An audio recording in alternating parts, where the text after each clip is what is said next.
Hey, check out this new chair I got. It's unusual, but it's kind of comfy. I kind of like it. It's got a little spring to it. Yeah, it's kind of nice. Anyways, I'm gonna tell you about this new game I got. Whoa! No! No! No! Ah!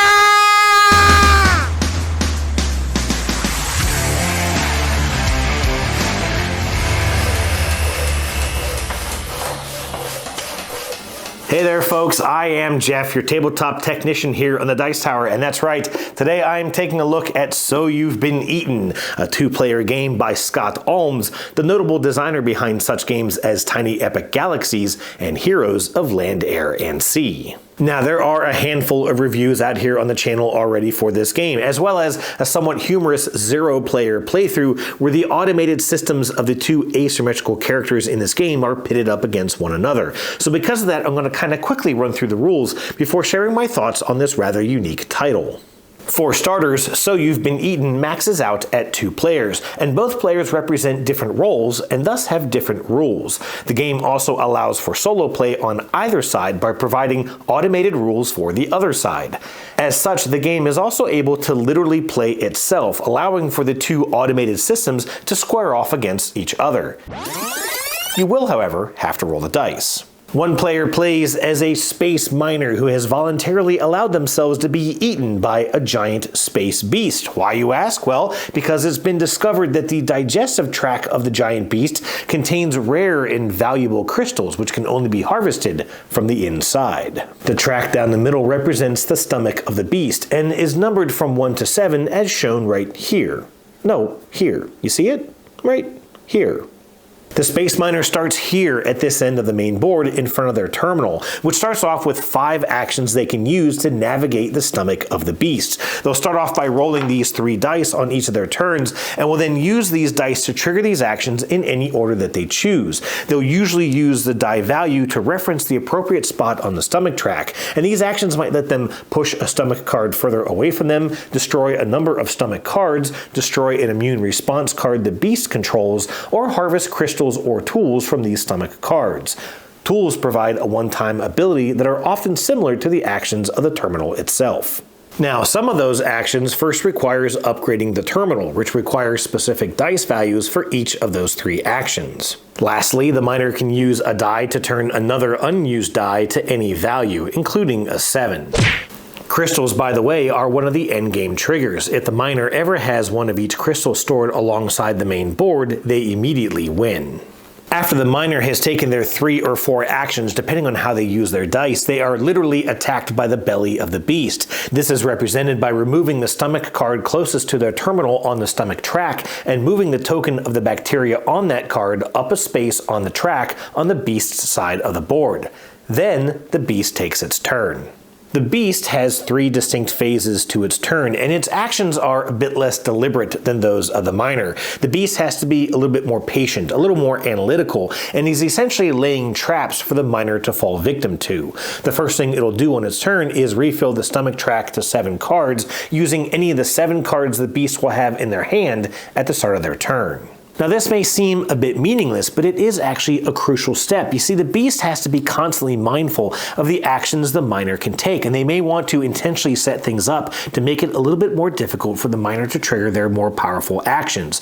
The beast also has to be mindful of the crystals and the tools they're leaving in this track for the miner to grab a hold of. But there is another important aspect to manage, and that is the next phase, purchasing an immune response card. There will be 3 of these cards for the beast to choose from, but buying one requires having sufficient power available.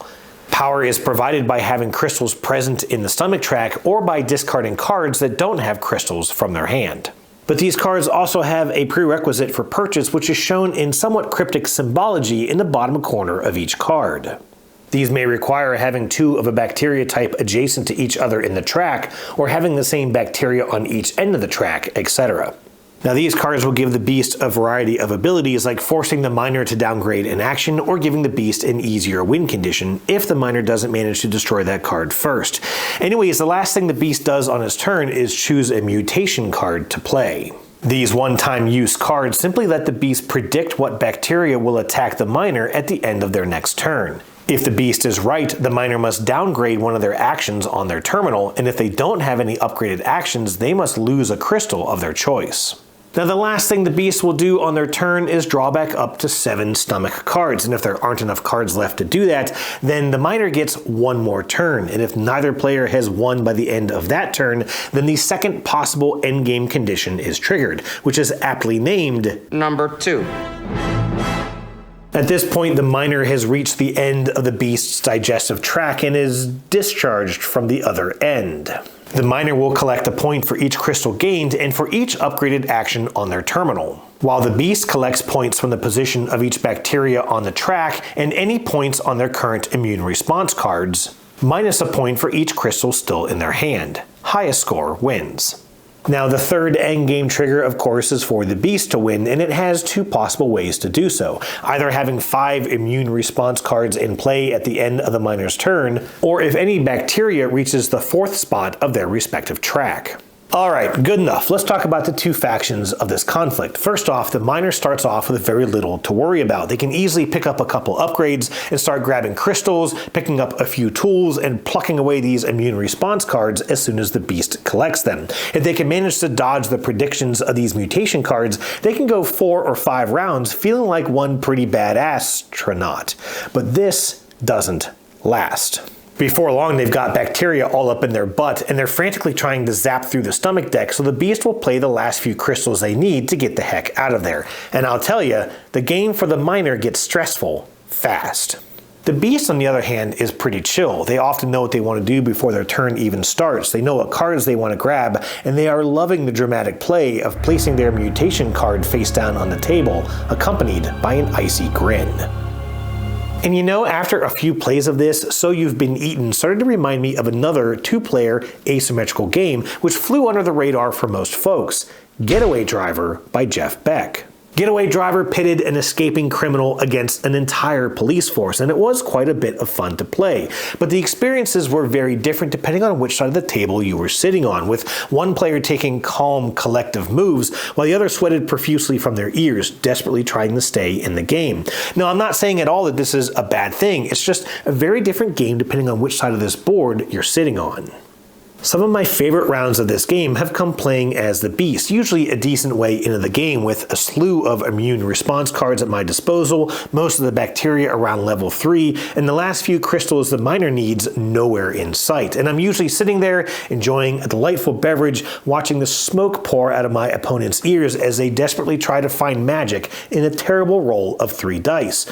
But often the player playing as the beast will feel like it's the miner's game to lose. You see, all of the possible beast victories, the bacteria tracks, the immune response cards, all trigger at the end of the miner's turn. So while the miner tends to have most of the agency in this game, the beast is often sitting there just wondering if this is the round in which they'll win. And while the stress of this game isn't exactly balanced from one side to the other, neither necessarily is the thrill. I do enjoy So You've Been Eaten. In fact, I enjoy it more than most everyone I've heard talk about this game. Some folks have called this game fiddly, but honestly I just don't see that. I've also heard it suggested that the beast really has nothing much to do, and I kind of disagree. I've had a lot of fun slowly squeezing the life out of a miner from one turn to the next. I've also heard it suggested that it's almost impossible for the miner to win, but in my playthroughs I've seen it land about 50-50. This game is dripping with theme, and it is a very, very unique experience. And while I certainly won't say it's the most amazing 2-player game on the market, I will certainly say that there is plenty here for you and a good friend to chew on. Cheers.